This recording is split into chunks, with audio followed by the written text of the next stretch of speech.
Break के बाद आपका स्वागत है। आपकी कितनी सैलरी होगी? जाहिर सी बात है नहीं बताइएगा। कहते हैं कि सैलरी कभी किसी की पूछी नहीं जाती, लेकिन गॉसिप तो की जा सकती है ना। इंसान की सैलरी कितनी भी ज़्यादा क्यों ना हो, उसे अपनी पहली सैलरी हमेशा याद रहती है। ऐसे ही कुछ सितारे हैं जो करोड़ों की कमा रहे हैं, लेकिन उनकी सैलरी सुनकर आपके भी उड़ जाएंगे होश। आज हम आपको अमिताभ बच्चन से लेकर शाहरुख खान तक के करोड़ों कमाने वाले सुपरस्टार्स की सैलरी बताने जा रहे हैं, इसलिए जरा दिल थाम के बैठे।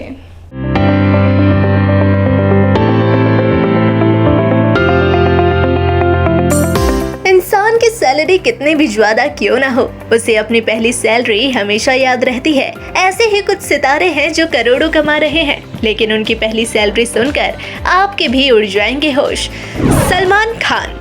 सलमान खान आज एक फिल्म में 60 से 80 करोड़ रुपए फीस लेते हैं और साथ में प्रॉफिट भी। सलमान ने एक इंटरव्यू में बताया था कि उनकी पहली जॉब बैकग्राउंड डांसर के तौर पर थी और उसके लिए उन्हें 75 रुपए मिल जाते थे।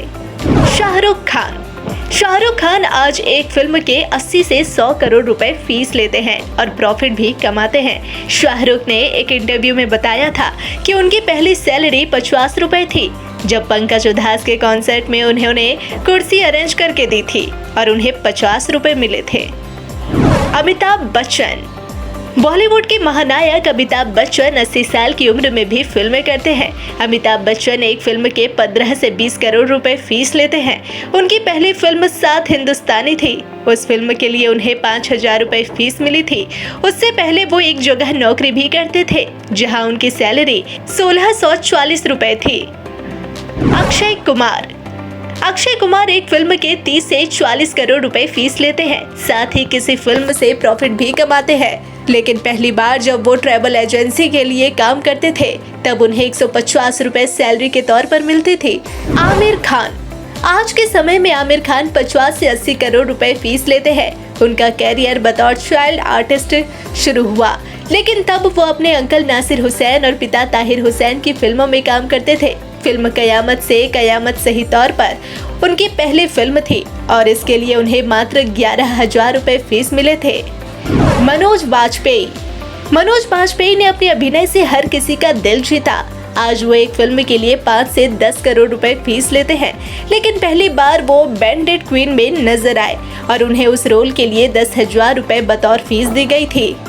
पंकज त्रिपाठी फिल्म इंडस्ट्री के पॉपुलर एक्टर है।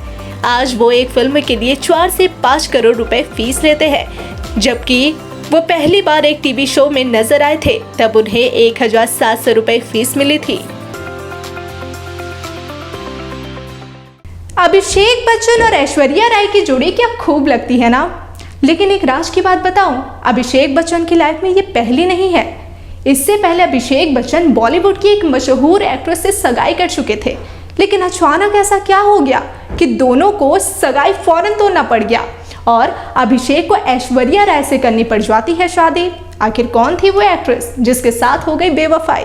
ये जानने के लिए देखनी पड़ेगी ये रिपोर्ट।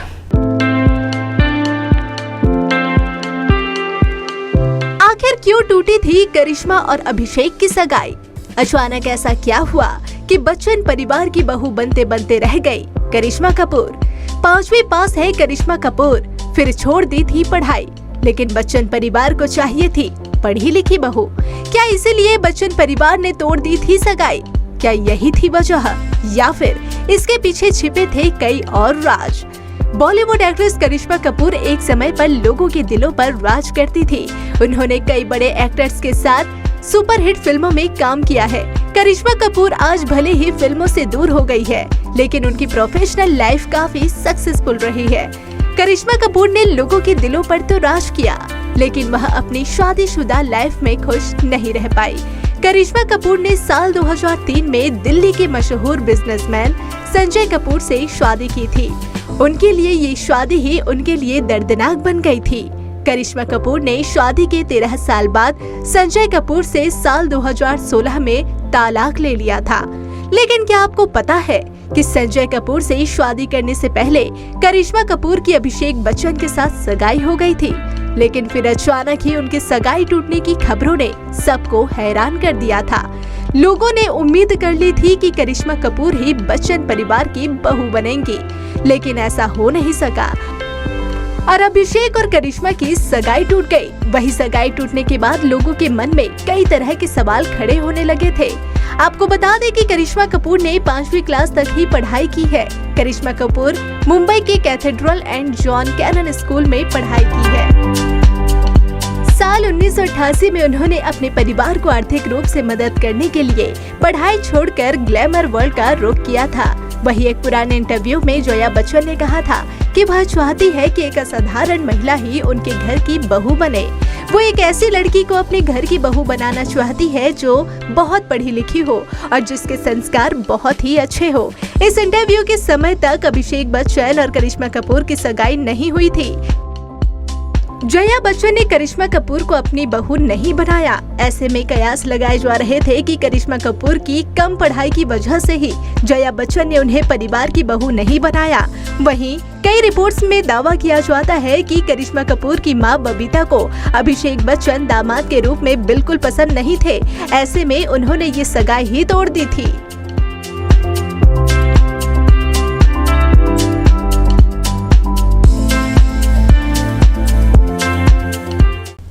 सभी का फेवरेट सीरियल अनुपमा और इसकी एक्ट्रेस रूपाली गांगुली सबकी फेवरेट। भला कौन नहीं चाहता कि अपनी फेवरेट एक्ट्रेस से मिले। काश ऐसा होता कि हम सड़क पर निकलते और घूमते फिरते हमें अनुपमा दिख जाती तो बात ही कुछ और होती। लेकिन जरा ठहरिए, शायद अब ये पॉसिबल है क्योंकि अब वो एक्ट्रेस नहीं रही, अब तो वो पॉलिटिशियन बन गई है, यानी जनता से आसानी से मिल सकती है। लेकिन अब फैंस के मन में सवाल ये जरूर है कि क्या अब अनुपमा छोड़ देगी रूपा गांगुली। इन सवालों का जवाब जानना है तो देखना पड़ेगा ये रिपोर्ट।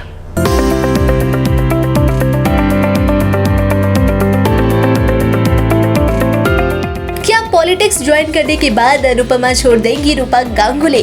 राजनीतिक सफर की शुरुआत होते ही सीरियल से छूट जाएगा नाता। बीजेपी ज्वाइन करते ही फैंस को सता रहा डर कि कहीं शो को ही ना करते अलविदा। टीवी की मशहूर एक्ट्रेस रूपाली गांगुली इन दिनों काफी चर्चा में है। हाल ही में अनुपमा एक्ट्रेस ने अपने राजनीतिक सफर की शुरुआत करते हुए सभी को चौंका दिया। अब अनुपमा बीजेपी में शामिल हो चुकी है।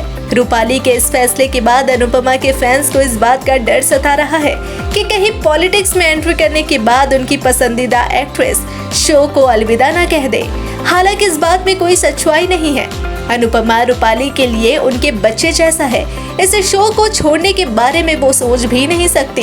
सूत्रों से मिली जानकारी के अनुसार राजन शाही और उनकी टीम रूपाली के इस फैसले में उनका पूरी तरह से साथ दे रहे हैं। ये फैसला लेने से पहले एक्ट्रेस ने प्रोड्यूसर के साथ मशवरा भी किया था। पहले कई सालों से घर और करियर के साथ साथ समाज सेवा में दिलचस्पी लेने वाली रूपाली को मल्टीटास्किंग करना अच्छे से आता है और यही वजह है कि रूपाली को खुद पर पूरा विश्वास है कि अनुपमा के साथ साथ वो अपने राजनीतिक दायित्व का भी सम्मान करते हुए दोनों जिम्मेदारियां पूरी शिद्दत से निभाएंगी। रूपाली की इस नई इनिंग को लेकर अनुपमा की प्रोड्यूसर राजन शाही ने भी अपनी प्रतिक्रिया दी। मीडिया से बातचीत के दौरान उन्होंने कहा कि रूपाली के लिए बहुत खुश है और उन्हें उनकी अनुपमा पर गर्व है। साथ ही रूपाली की तारीफ करते हुए राजन शाही ने ये भी कहा कि वो बहुत ज्यादा मेहनती है, अपनी जिम्मेदारियां पूरी ईमानदारी से निभाना उन्हें आता है और हमेशा से वो सही राह पर चलती आई है। राजनीति में उनके जैसे लोगों की जरूरत है।